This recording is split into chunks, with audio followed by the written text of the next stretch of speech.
Dance करते करते मुझे याद आया। क्या? हमने सब्सक्राइब करना तो बताया ही नहीं। चलो पहले सब्सक्राइब करो फिर डांस पार्टी शुरू। Food truck. Gattu and Chinki आज सुबह से काफी खुश थे क्योंकि आज संडे था और स्कूल में छुट्टी थी। पापा भी आज आराम से सोफे पर बैठकर न्यूज़पेपर पढ़ रहे थे और मम्मी कुछ संडे स्पेशल ब्रेकफास्ट बनाने में बिजी थी। चिंकी, पता है राजू ने अपनी कॉलोनी के पीछे खेलने के लिए एक नई जगह देखी है। अरे वाह, कहाँ? वो विक्की मोटर गैराज है ना, जहाँ बहुत सारे पुराने कार्स, ट्रक्स और बाकी गाड़ियाँ यूं ही पड़ी रहती हैं। उसी के पास बड़ा अच्छा मैदान है। हाँ, मैंने भी स्कूल से वापस आते वक्त देखा है। वो पुरानी गाड़ियाँ मुझे बड़ी फैसिनेटिंग लगती है। मुझे भी। तभी पापा का मोबाइल फोन रिंग करता है और पापा न्यूज़पेपर रखकर फोन पे बातें करने लगते हैं। हेलो केशव, कैसे हो? क्या? ये कब हुआ? तुम चिंता मत करो, कुछ ना कुछ सॉल्यूशन जरूर निकलेगा। हाँ, तुम अभी दोपहर में लंच पे घर आ जाओ। पापा की बातें सुनकर ऐसा लग रहा था कि कुछ सीरियस इशू है। मम्मी भी किचन से बाहर आ गई थी। गट्टू और चिंकी कौतूहल से पापा की ओर देख रहे थे। फिर पापा ने उन्हें बताया, अरे मेरा वो कजन है ना केशव, कानपुर वाली बुआ का लड़का। हाँ, जिसने पिछली होली पे अपने घर बुलाया था और काफी अमेजिंग चीजें खुद बना के खिलाई थी। हाँ, वही। वैसे तो उसने मार्केटिंग में MBA किया है, पर नई नई रेसिपीज कुक करना उसकी हॉबी है। पर अभी उसने बताया कि उसकी जॉब चली गई है। इस तरह अचानक? हाँ, कंपनी थोड़ा घाटे में चल रही थी तो उन्होंने कई सारे ब्रांचेस क्लोज कर दिए हैं। केशव की तरह 20-25 लोगों की नौकरी चली गई है। फिर तो काफी परेशान होगा वो। परेशान तो था। मैंने अभी दोपहर में उसे लंच पे घर पे बुलाया है। मैं अपने फ्रेंड्स लोगों से पूछूंगा, अगर उनकी कंपनीज में कोई वैकेंसी है शायद कोई सॉल्यूशन निकल जाए। गट्टू और चिंकी ने हमेशा देखा था कि पापा दूसरों की हेल्प करते हैं और अब दोनों बच्चों का नेचर भी अपने पापा की तरह हेल्पफुल हो गया था। दोपहर में केशव अंकल पापा से मिलने घर आए। गट्टू और चिंकी ने लंच टेबल अरेंज करने में मम्मी की हेल्प की। तुमने अब आगे क्या सोचा है? भैया, अब मैं जॉब नहीं, खुद का बिजनेस करना चाहता हूँ। एक फूड जॉइंट खोलने का प्लान है मेरे पास। फूड जॉइंट की बात सुनकर गट्टू और चिंकी भी उनकी बातों में काफी इंटरेस्टेड हो गए। मेरे पास थोड़ी सेविंग्स है और अलग अलग तरह के रेसिपीज बनाना तो मेरा शुरू से ही शौक रहा है। बस एक ऐसी जगह ढूंढनी पड़ेगी जहाँ ये बिजनेस अच्छे से चले। लेकिन नए फूड जॉइंट का सेटअप करने में भी बहुत खर्चा आएगा। नए शॉप का रेंट, फर्नीचर्स, 2-3 असिस्टेंट वर्कर्स की सैलरी, रॉ मटेरियल, थोड़ा रिस्की बिजनेस है। मेरे पास एक आइडिया है। बिजनेस प्लान के डिस्कशन में गट्टू की आवाज सुनकर पापा, मम्मी और केशव हैरानी से गट्टू की तरफ देखने लगे। क्यों ना फूड जॉइंट की जगह एक फूड ट्रक खोला जाए? Food truck? हाँ पापा, मैंने एक मूवी में देखा था। एक ट्रक को मॉडिफाई करके उसमें ही सारे फूड आइटम्स प्रिपेयर किए जाते हैं। बहुत ही कम स्पेस में सब मैनेज हो जाता है और उसे चलाने के लिए बहुत सारे एम्प्लॉयज की जरूरत भी नहीं होती है। ये तो सच में काफ़ी अच्छा आइडिया है और फूड ट्रक का कॉन्सेप्ट यंग लोगों में काफ़ी पॉपुलर भी है, स्पेशली कॉलेजेस और ऑफिस के पास जहाँ यंग एम्प्लॉयज का क्राउड होता है। हाँ, बात तो सही है। फूड ट्रक को सेटअप करने में फूड जॉइंट से कम एक्सपेंसेस होंगे। और एक बार आपका खाना लोगों को पसंद आ जाए ना, तो ऑनलाइन ऑर्डर्स भी बहुत आते हैं।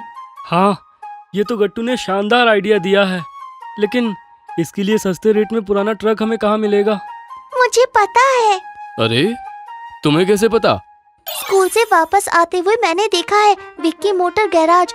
उनके पास काफी सारे ओल्ड कार्स, ट्रक्स, बाइक्स होते हैं जो यूं ही पड़े रहते हैं।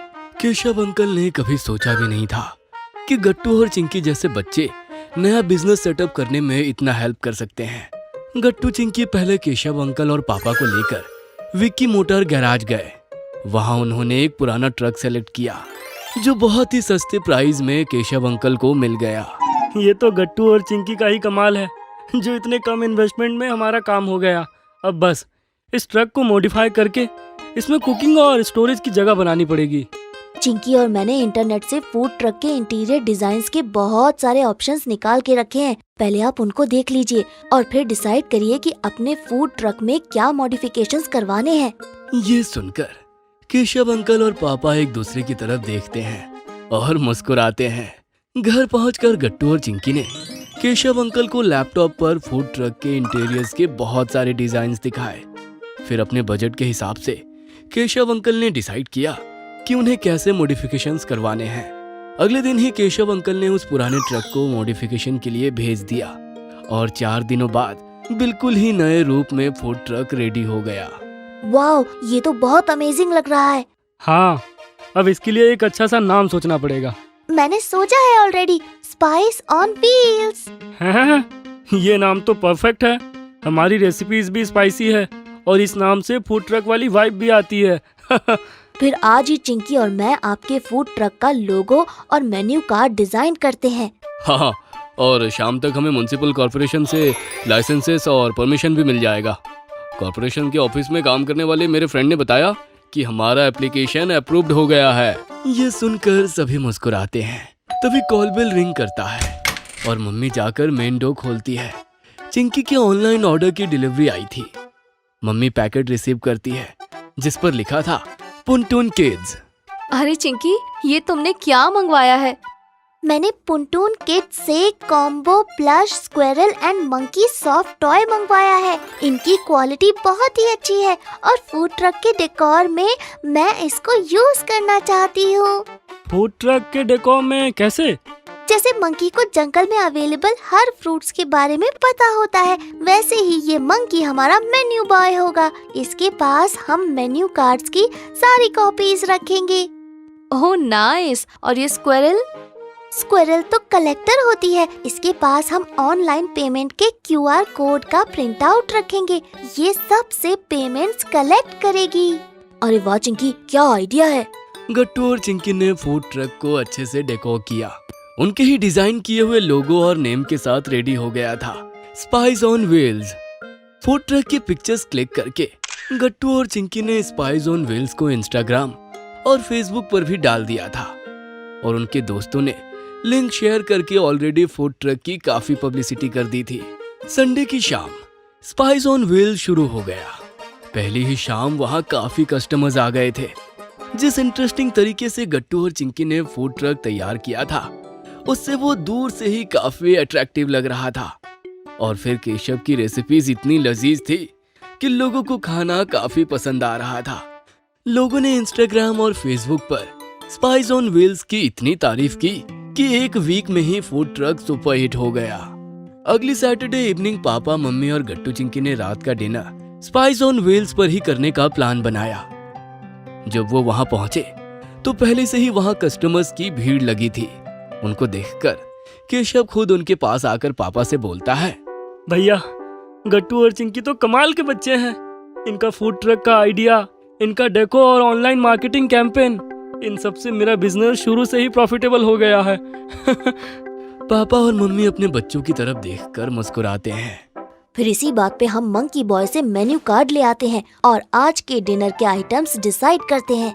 ये सुनकर सभी हंसने लगते हैं और ऐसा लगा जैसे स्पाइस ऑन व्हील्स पर बैठे हुए पुनटून किड्स के सॉफ्ट टॉयज, मंकी और स्क्विरल भी स्माइल कर रहे हो। अगर आपको हमारी वीडियोस पसंद आ रहे हैं तो इन्हें लाइक करें, कमेंट करें और सब्सक्राइब करें